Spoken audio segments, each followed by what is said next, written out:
welcome to Manabone Gaming, and today I'm going to be looking at an expansion of Eldritch Horror, Under the Pyramids. I'm going to be unboxing. This is my first big box for the game. I own 3 of the smaller ones, so I'm about halfway through the collection. So let's take a look inside and see what it contains. This is the Under Pyramids expansion for Eldritch Horror. So, as always, comes an instruction guide, list of contents, and any extra abilities and modifications that the set includes, as always. This is obviously the new board, which we will take a look at. I'll just get it open. Here we go. So this is the sideboard. It's an addition to the regular board. We have, obviously, it's the heart of Africa. It leads to the Nile River, Tal Amarna, Cairo, Bent Pyramid, Alexandria, and the Sahara Desert. So I'm assuming these spaces here allow you to access the sideboard, which is pretty cool. Oh, we've got a massive board of tokens here. So what have we got here? New monsters, crawling one, Fire Vampire, Sand Dweller, Spawn of Sabak, Cultist, which is always handy.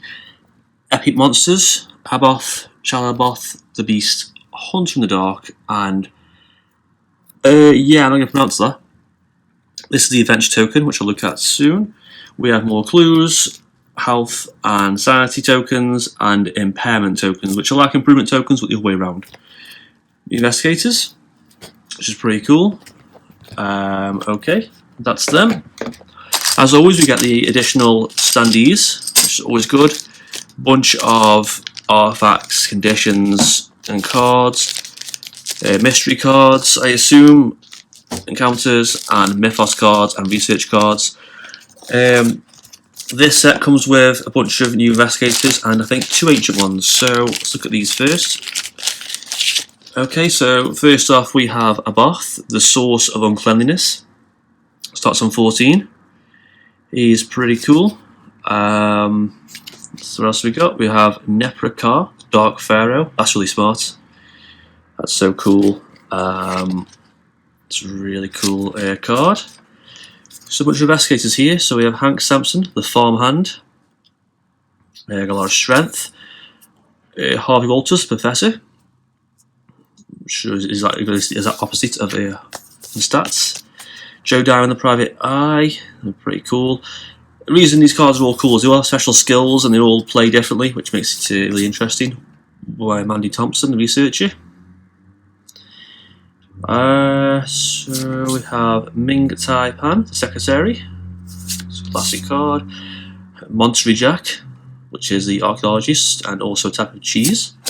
Rex Murphy, which is the reporter, and Sister Mary, the nun. So there's a lot of new investigators and 2 ancient ones. Small packs come with 1 ancient one. This comes with 2, obviously. So we have, let's look inside here, the smell of fresh cards. We have a bunch of mythos cards. Here we are. I like looking at the tentacle ones because these are the harder ones. And we see I have the pyramid symbol there indicating which set they're all from, so you know. So let's look at a few of the pyramid ones. The tentacle ones, because these are the harder ones. Let's see how nasty they really are. Let's say a glimpse of Lurker. So the investigator loses all but 1 sanity. Wow, that's tough. And if he's lost 5 sanity, or less than 5, he impairs law, influence, and will. Wow, that's tough.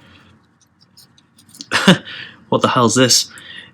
Each investigator impairs his highest skill, and then impairs his highest skill, and so basically you impair your highest skill 3 times. Wow, that's annoying. Shuffle the Mythos deck, then draw and resolve another Mythos card. That was on that card's advanced urban one if it has one. Oh, that's pretty tough. Illness conditions, wow. So some nice Mythos cards, some really nasty ones there. So we have plenty of new encounters. The purple ones, the green ones, and the orangey red ones. And of course the general location ones.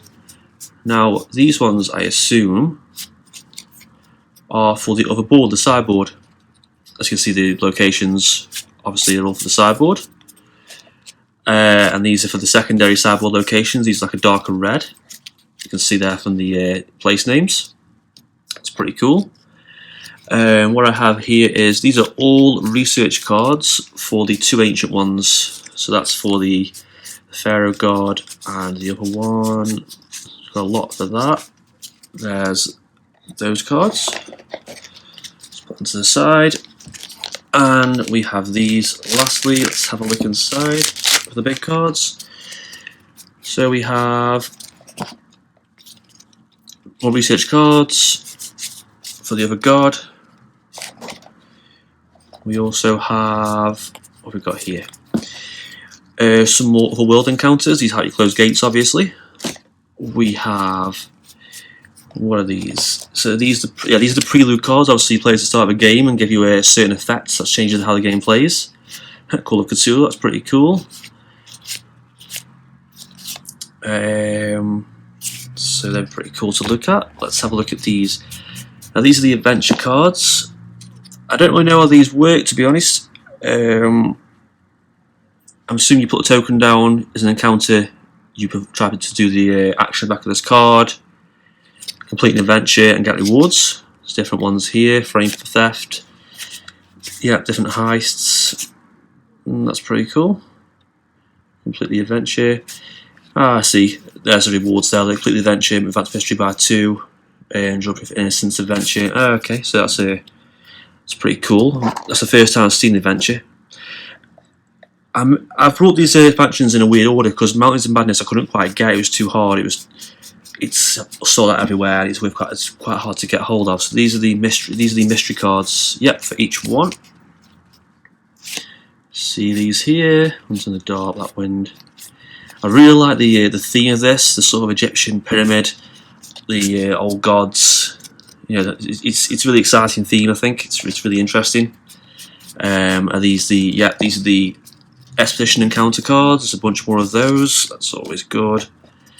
We have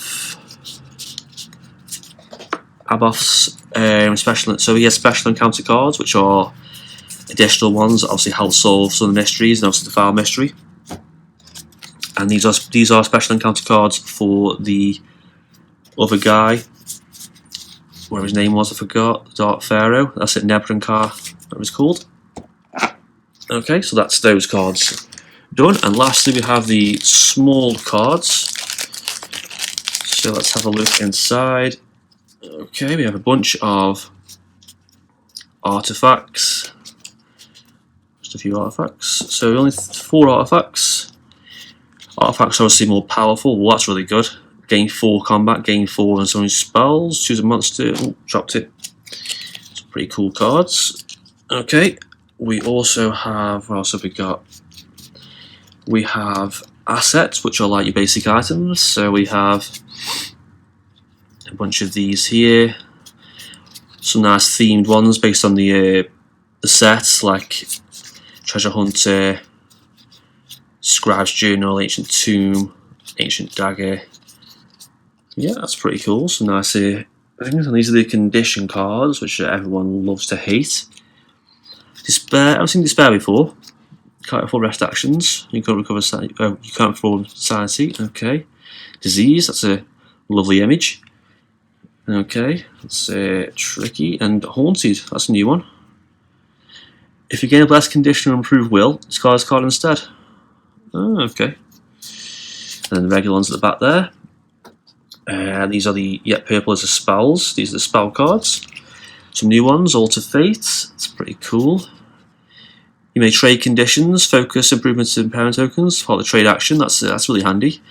Enchant weapon spell. Okay, so monsters you encounter lose physical resistance. Now this means obviously you can hit them with regular weapons, and you can reroll 2 dice and do encounter. That's pretty good. Combat encounter. Enchanting Grace. Once per round, when you will lose health, prevent 2 of that health loss. That's cool. Force Learning. Once per round, when you improve a skill, improve that skill again. I like that. That's really good. Shroud of Shadow. During the encounter phase, you may choose to encounter as if there are monsters on your space, which is always handy.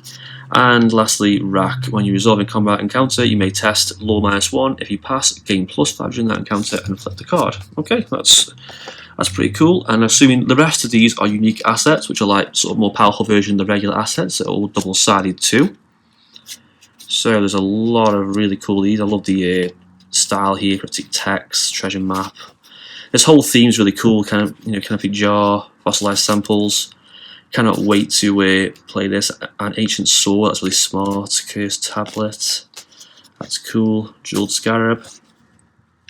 Wooden puppy. These are some really, really cool, unique assets. Can't wait to add these to collection. Obviously, with all the expansion packs, you simply just shove them together to form your big pool of cards.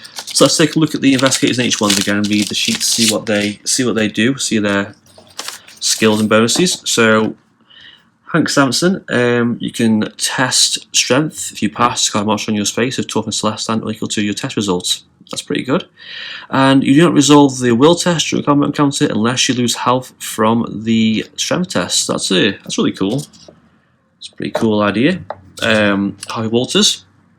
So as an action, another investigator on your space improves one skill of his choice if your value for that skill is equal to or higher than his. So he's a good supporting kind of character, sitting back and helping improve skills. And after resolving a research encounter, you may spend one clue you gained from that encounter to improve one skill of your choice. That's really cool too. Joe Down, the Private Eye, he has an action, choose an ally, service or weapon. Then discard one asset from the reserve and replace it with one random asset from the deck that has a chosen trait. So that's pretty cool. If something on the board, on the asset reserve you don't want, you can use this to sort of switch it around and change. And once per round, you improve a skill, improve one other skill of your choice. That's good. I can't wait. Easy's pretty good actually. Easy's the best one I've seen so far. I like that. Manny Thompson, she has an action to draw 2 clues from the clue pool, spawn one, and discard the other. So instantly, that is extremely helpful because in this game, obviously clues are a massive part of the game. In Eldritch Horror, clues help you advance the mysteries, they can help you resolve effects. Like one of the best currencies you can get, so to just spawn them with an action like this is really handy. After resolving a research counter, if you gain exactly 1 clue, gain an additional clue. So she's a great clue gainer, she's a really good supporting character. Say it's right, Ming Tai Than, the secretary. So an action, you another investigator of your choice, on your space, each game one travel ticket of your choice. That's pretty good. You investigators on your space, each game +1 to all skills. If there's another investigator on your space, so you have 1 or more allies. So if you both got allies, you gain +1 to all skills on your space, which is nice. Monster Jack has an action, discard 1 artifact to retreat Doom by 1, or discard top card of Expedition Encounter deck and perform 1 additional action. Resolve an Expedition Encounter, gain 1 unique relic asset. That's interesting. It's a really interesting card. I mean, artifacts are quite hard to come by generally, but to retreat Doom is always handy, especially in the later game when it's getting a bit too hairy. Rex Murphy, gain a number of assets of your choice in reserve or total value less than your influence. That is a really, really good. So let me read this right. Gain any number of assets of your choice from the reserve with total value less than your. So total value. So if you had 2 items of a cost of 1, you could get both those. If you had an item of a cost of 2, you could get that. I see. So if you improve your influence of this guy, you can gain assets in the reserve instantly. If you do have a cursed condition, gain 1 clue, improve 1 skill of your choice, then gain a cursed condition. So that's pretty good. You can improve a skill, gain a clue, and get a cursed condition. It's a fair trade, I suppose. And lastly, you have Sister Mary. So she has test will. For each success, you investigate on any space may discard a manner's condition, which is good. Conditions really annoy me in this game. And you have investigators on your space add 1 to the result of each dice rolled as part of a bane or boon condition effect. So she is a great supporting character too. Let's look at the ancient ones. So Nephilim Car starts on 12, so that's quite low. Cultists are quite weak, but you test law instead.